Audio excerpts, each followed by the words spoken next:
Hi, this is Shenoah, and I'm here with some of our students, Vicki and Ken Jennings, and I'm actually here with our son, Zilker, too. He's trying to break in the door, but the real focus of this talk is Vicki and Ken. They're some of our students, and I just wanted to be able to share with you guys their story and one of their recent success stories and how they're keeping it in motion and keep on doing it again. So, Ken, you want to get us started out, please? Sure. Well, how Shenoah and Phill helped us is we went on a recent coaching Sunday ride along, and while we were in the area, one of the homes that we were flipping, we asked Shenoah and Phill to come along with us, which they did. Thank you.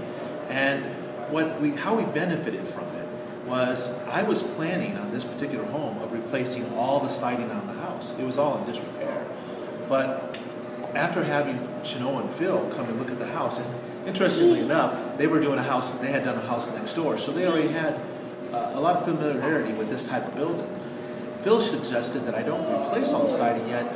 He had ways of repairing the siding. Well, that saved us thousands of dollars on the flip, which of course goes right to the bottom line. So it was very helpful, and I want to thank Shenoah and Phill for their continued support, continued training, so we just get better and better and better.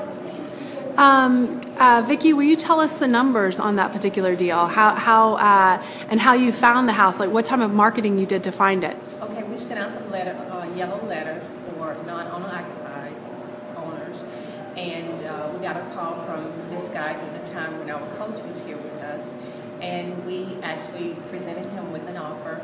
And after doing a walkthrough on the house, we determined that the outside was worse than the inside. So we went back and renegotiated the price, and we were able to purchase the home for $17,000, and we were able to sell it for $120,000. And the buyer actually came along before we finished the project. Yeah, because how we got the buyer was I was trying to find other homes in the neighborhood. I went across the street, spoke with a neighbor to see if his home was available for sale. He said no, but his mom was looking for a house. So the next day we get a call from the mom and her realtor. They came out right away and looked at it, put a contract on the house immediately, even before we were done remodeling it. And then 2 weeks later we were done with the house. We closed in the middle of that, and it was a cash buyer. And it went real smooth, and she's happy with it because she got to make some tweaks to the house that we were able to incorporate during the remodeling part. So tell me, how much were the repairs?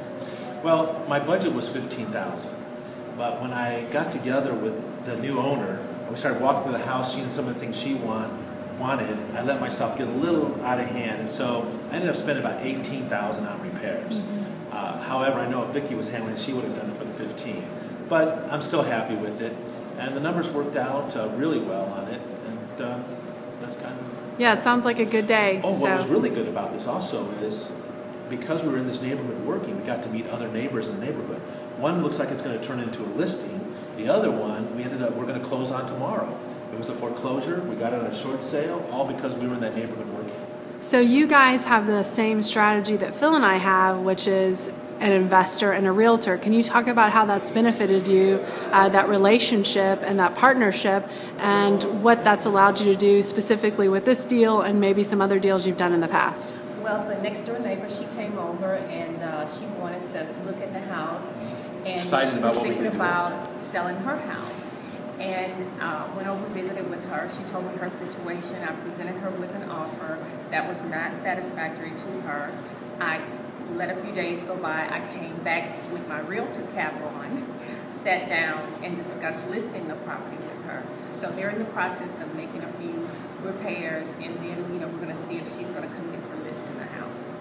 Perfect. That's a great strategy because almost anything we run into, we've got an answer for. That's right. If I can't help him as an investor, she can help him as a realtor. If she can't help him as a realtor, then she can pass him to me as an investor. And then, of course, we always work together on the different projects.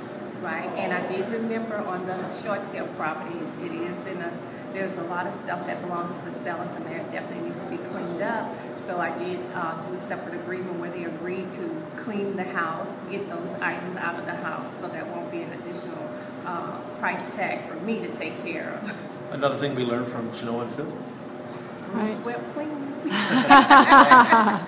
Empty of all personal possessions and broom swept clean. There you go. That one little pointer added dollars to the bottom line. That's exactly right. That's exactly right. Well, guys, thank you so much for sharing your story with us. This has been Shenoah and Zilker, wherever he is. And then we've got Vicki and Ken Jennings sharing their story. So thanks, everyone, for listening. Bye-bye.